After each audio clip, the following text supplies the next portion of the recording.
A paz do Senhor, queridos. Estamos iniciando mais um podcast de seu canal EBD Fácil e Motivadora. E no podcast de hoje nós estaremos comentando a lição de número 13 das lições bíblicas jovens, a última lição deste primeiro trimestre de 2023. As bênçãos de uma vida santificada. Nós estamos dando prosseguimento aos nossos estudos bíblicos deste trimestre, o qual estamos estudando o tema separados para Deus.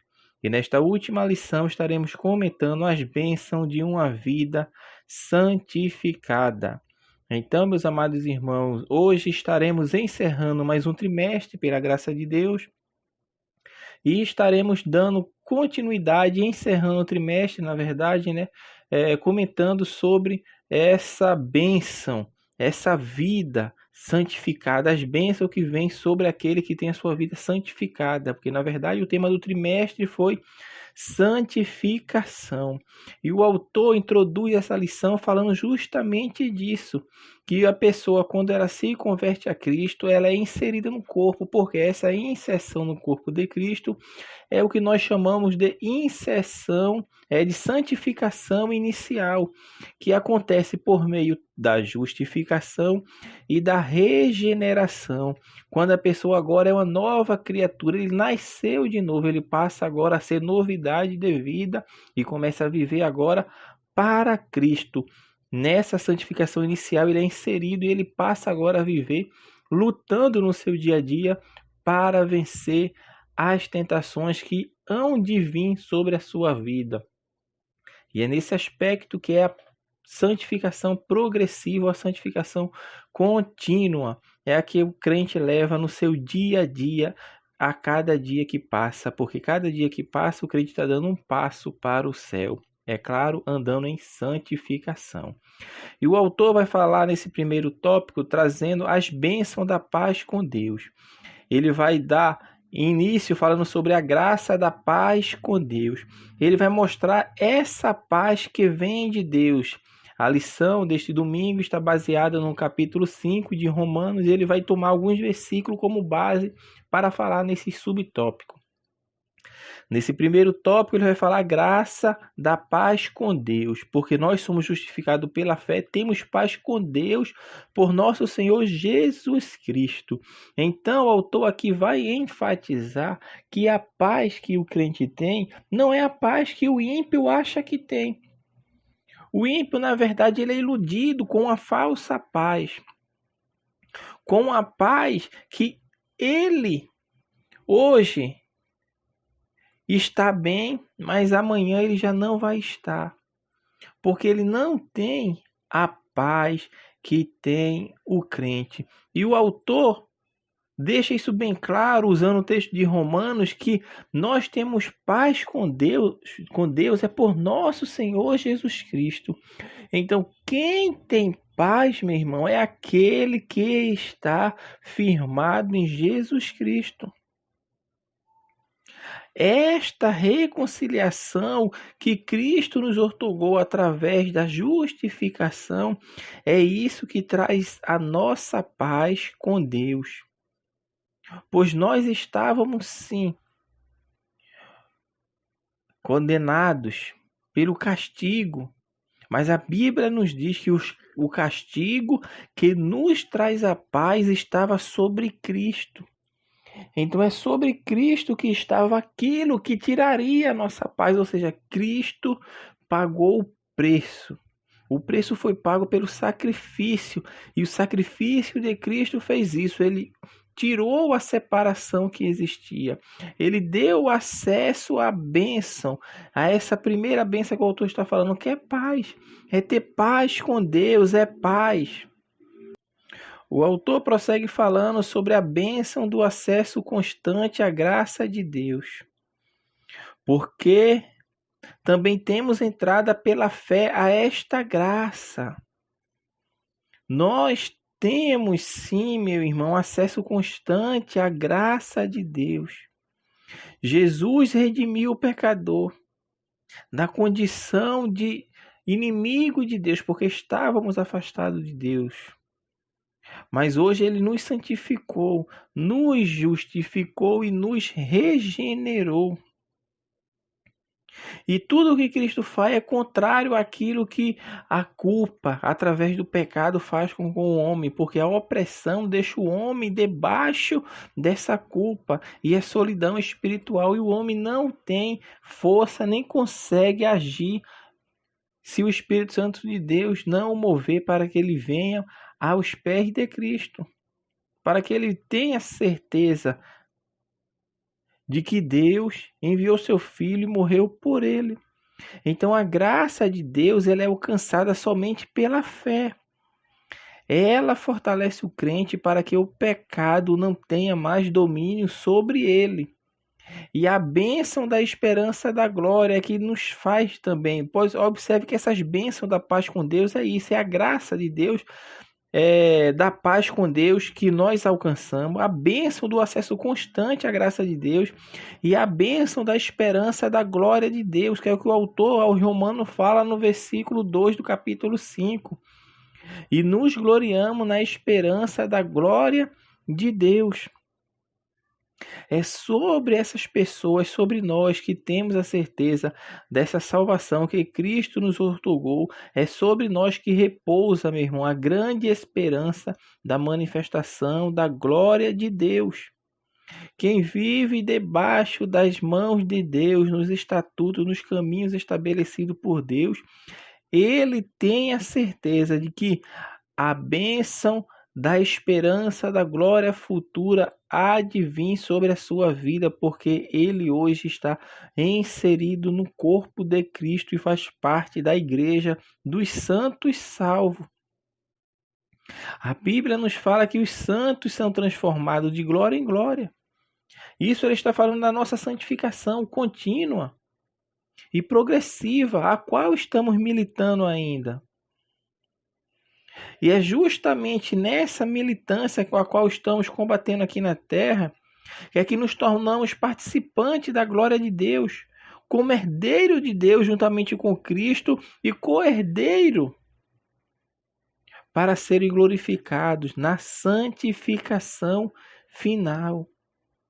Essa é a diferença que há entre o que é filho de Deus e o que é criatura de Deus. Na aula passada nós falamos sobre essa diferença. Nem todos são filhos de Deus. Porque a gente ouve o ímpio falar, eu também sou filho de Deus. Mas filho de Deus é aqueles que o amam. Filho de Deus é aquele que cumpre a sua palavra, que ouve a sua palavra e as cumpre. E que busca andar em santidade. O tópico 2 vai falar a bênção da alegria da salvação. As tribulações conduzem à maturidade. Aqui ele está dando prosseguimento a Romanos capítulo 5, versículo 3 e 4, que fala não somente isto, mas também nos gloriamos nas tribulações, sabendo que a tribulação produz a paciência, e a paciência a experiência, e a experiência a esperança. Neste ponto, o autor vai mostrar que essas tribulações conduzem à maturidade. Por quê? Porque quem tem experiência tem maturidade. E aqui está bem claro esse progresso que há na vida do cristão. Quando vem a tribulação vai produzir paciência. E a paciência produz experiência. E a experiência produz a esperança. Neste ponto fica bem claro que o autor bíblico, o autor também está nos explicando e nos mostrando isto, que aquele que tem experiência é porque passou por tribulação, porque é um progresso, ou seja, você está vendo ali que está acontecendo algo progressivo. A tribulação vai gerar paciência, e a paciência ela vai gerar experiência, e a experiência vai gerar esperança. O crente que tem experiência e que tem esperança é porque passou por tribulações. E tudo isso faz o que o autor colocou aqui no primeiro subtópico do tópico 2. As tribulações conduzem à maturidade. Quem está pedindo experiência a Deus, quem está pedindo paciência a Deus, está pedindo automaticamente tribulação, porque a tribulação que gera paciência, e a paciência experiência, e a experiência é esperança na glória futura que há de vir sobre todos aqueles que estiverem debaixo das mãos de Deus. O crente, mesmo enfrentando tribulações, tem a certeza do amor de Deus. Essa é outra realidade, porque o autor, a carta de Paulo, Romanos 5,5 fala: e a esperança não traz confusão, porquanto o amor de Deus está derramado em nossos corações pelo Espírito Santo que nos foi dado. O crente que enfrenta a tribulação, ele tem a certeza que o amor de Deus foi derramado em nossos corações pelo Espírito Santo que nos foi dado. É dado aqui. Paulo está mostrando uma série, meu irmão, de intempéries, conforme ele fala em Romanos, capítulo 8, versículo 35 a 38. Mas ele, nessa série, ele vai concluir que mesmo estas dificuldades não são suficientes para separar uma pessoa salva do amor de Deus. E o autor vai citar quantos exemplos nós não temos nas Santas Escrituras de pessoas que tinham certeza de que o amor de Deus estava derramado em seu coração, estava passando por momentos difíceis, dificuldades, tribulações, mas tinha a certeza de que o amor de Deus foi derramado em seus corações. E para isso basta apenas ler Hebreus capítulo 11, a galeria dos heróis da fé, que nós vamos ver o quanto passaram por tribulações, perseguições, morte, açoite, naufrágios, calúnias, e tinham certeza de que Deus estava com eles. O amor de Deus é provado pela morte vicária de Cristo. Aqui o autor está dando prosseguimento dos versículos 5 ao 8 de Romanos. Neste ponto, o autor vai falar sobre este amor que pode ser evidenciado pela doação divina. Mesmo sabendo que Deus sabia que nós não tínhamos possibilidade de retribuir esse amor, por sermos fracos, conforme fala Romanos 8,6. Mas mesmo assim, Deus prova o seu amor através da morte de Cristo Jesus. E Paulo, quando está escrevendo ao Romano, inspirado pelo Espírito Santo, ele fala que até uma pessoa pode dar sua vida por outra, pode sim. E nós temos relato disso, mas ele dá por uma pessoa que ele ama, que ele gosta, que ele queria proteger, que ele queria o seu bem. Mas Cristo, meu irmão, além de dar vida por quem o amou, por quem o seguiu, ele deu a vida também por aquele que o traiu, por aquele que blasfemaram contra ele, por aquele que os perseguiram. Cristo deu a vida por todos. Cristo deu a vida não só pelo seu amigo, porque isso é fácil de fazer, não só por aquelas pessoas próximas que ele amava, porque isso é fácil de fazer. Paulo está falando disso. Pode até alguém dar a vida por outra pessoa que ama, pode dar, e tem pessoas que dão. Por isso ele fala no versículo 8 de Romanos 5. Mas Deus prova o seu amor para conosco, em que Cristo morreu por nós, sendo nós ainda pecadores. Olha tão grande é esse amor de Deus, que é provado na morte vicária de Cristo. Deus prova o seu amor para com a humanidade, mesmo o homem sendo pecador. Ou seja, Deus enviou seu Filho para morrer por aqueles que o iriam rejeitar. E hoje ainda as pessoas ainda rejeitam, escarnecem de Cristo, escarnecem do Evangelho, escarnecem das Sagradas Escrituras. Mas Deus não está levando em conta isso, porque Ele sabe que o Evangelho tem que ser pregado e as pessoas, meu irmão, aceitam a sua palavra, ou seja, aceitam a Cristo pela pregação do Evangelho, mas mesmo assim, aquele que rejeitou, que tripudiou, Cristo morreu também por ele. É isto que o autor está nos mostrando aqui nesta parte da lição bíblica. O último ponto da lição vai falar sobre a bênção da salvação e da santificação inicial. Neste ponto, o autor da lição vai falar da nossa satisfação que tem em saber. Claro, o crente tem essa satisfação. É o privilégio de ser justificado mediante a fé em Cristo. Nós não seríamos nada. Nós não estaríamos provavelmente nem hoje aqui comentando ou falando sobre o amor de Deus, sobre as nossas vidas. Se não fosse a salvação que foi outorgada por Deus através de seu Filho Jesus. Deus prova o seu amor, meu irmão. Nós que antes éramos inimigos de Deus, e nós que éramos inimigos fomos reconciliados com Deus. Imagine agora já reconciliados. É a palavra de Deus que nos fala isso. Seremos salvos pela sua vinda. Romanos 5:10. Porque se nós, sendo inimigos, fomos reconciliados com Deus pela morte de seu Filho, muito mais estando já reconciliados, seremos salvos pela sua vida. É a salvação que Deus outorgou, meu irmão, a todo aquele que responder afirmativamente, positivamente ao chamado divino de o seguir, de abraçar a fé em Cristo e de o segui-lo e amá-lo de todo o coração e de toda a alma. É a salvação que foi dada por Deus.